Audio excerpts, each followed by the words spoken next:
100 शब्द प्रति minute Hindi dictation start होगा 5 सेकंड बाद। स्टार्ट। कासिम बाजार की फैक्ट्री के प्रमुख जॉब चार्नोक ने अंग्रेज़ों के व्यापार केंद्र के लिए हुगली के स्थान पर सुतानुती अथवा सुतनौती को चुना। कोच्चि 1814 ईस्वी में ब्रिटिश उपनिवेश के तहत शामिल हुआ। 1599 में इंग्लैंड में एक मर्चेंट एडवेंचर्स नामक दल ने अंग्रेजी ईस्ट इंडिया कंपनी अथवा the governor and company of merchants of London trading into the East Indies की स्थापना की। दिसंबर 1600 में ब्रिटेन की महारानी एलिजाबेथ प्रथम ने इसे पूर्व के साथ व्यापार के हेतु 15 वर्षों के लिए अधिकार पत्र प्रदान किया था। इस दौरान भारत का बादशाह अकबर था। लीवेंट कंपनी को 1593 ईस्वी में स्थल मार्ग से भारत में व्यापार करने का अधिकार पत्र प्राप्त हुआ था।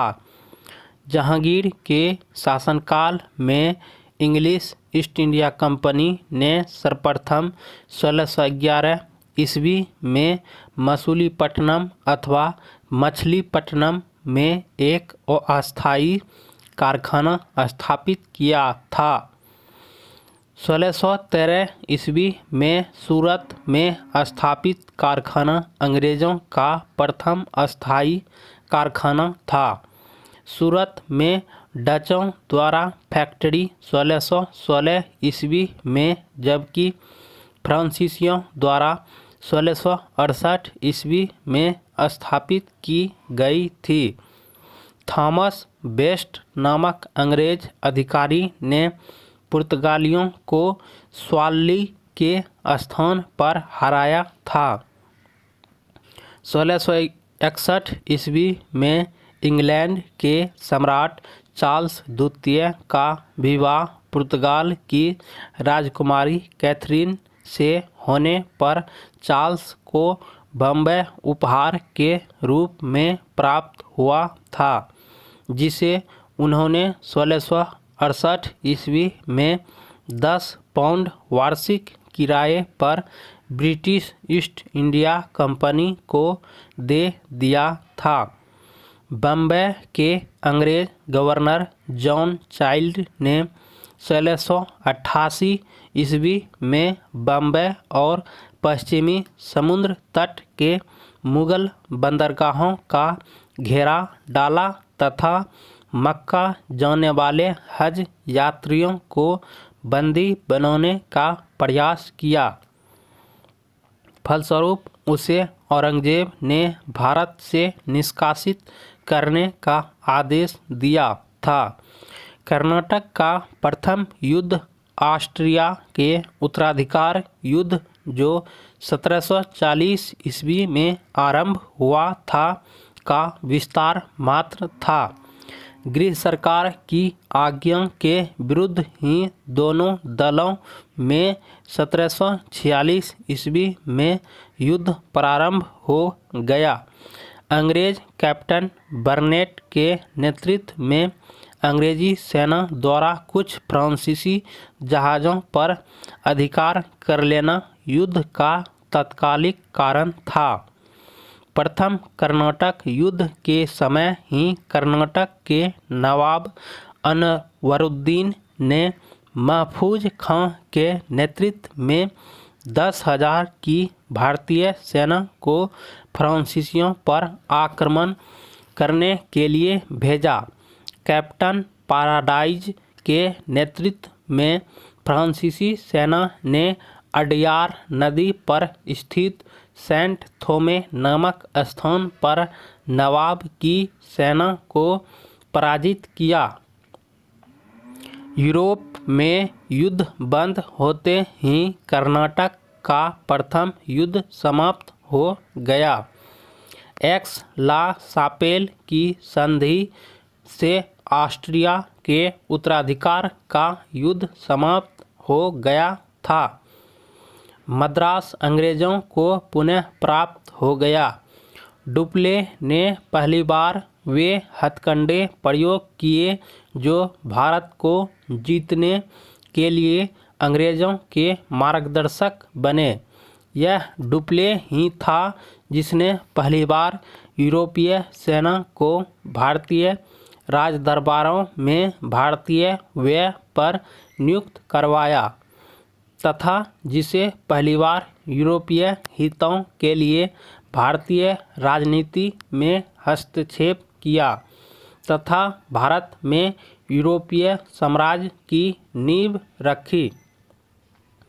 लुई 14वें के मंत्री कॉलबर्ट द्वारा 1664 ईस्वी में फ्रेंच ईस्ट इंडिया कंपनी की स्थापना हुई, जिसे कंपनी देश इंदेश ओरिएंटलेस कहा गया।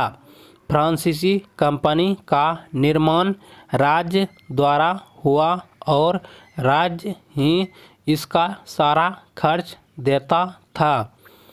1667 ईस्वी में फ्रांसिस कैरो के नेतृत्व में एक अभियान दल भारत के लिए रवाना हुआ, जिसने 1668 ईस्वी में सूरत में अपने पहले व्यापारिक कारखाने की स्थापना की।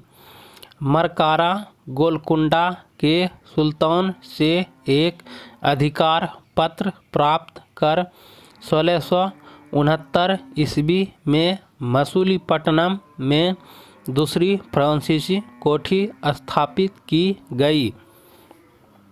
डचों ने अपनी प्रथम फैक्ट्री की स्थापना मसूलीपट्टनम में की थी।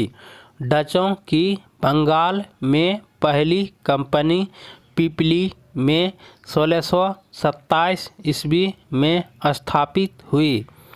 इसके कुछ ही दिनों बाद डच पिपली से बालासोर चले आए, परंतु बंगाल में डचों का व्यापार सही ढंग से 1653 ईस्वी में शुरू हुआ, जब उन्होंने चिनसूरा में अपनी कंपनी स्थापित की।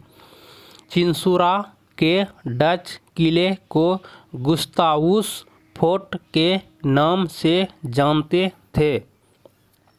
यूरोपवासी को सर्वोत्तम सोरा और अफीम बिहार से प्राप्त होता था। अंग्रेजी शासनकाल में बिहार अफीम उत्पादन हेतु प्रसिद्ध था। भारत में यूरोपीय शक्तियों के आगमन का क्रम इस प्रकार है: पुर्तगीज, डच, अंग्रेज, डेन, फ्रांसीसी, जबकि इनकी कंपनियों की स्थापना के वर्ष निम्नलिखित हैं। समाप्त। दोस्तों, यह डिक्टेशन कैसा लगा कमेंट करके बता सकते हैं और इसमें आप जीके जीएस की तरह याद करके अपना जीके जीएस सुधार सकते हैं। यह था 100 शब्द प्रति मिनट हिंदी डिक्टेशन।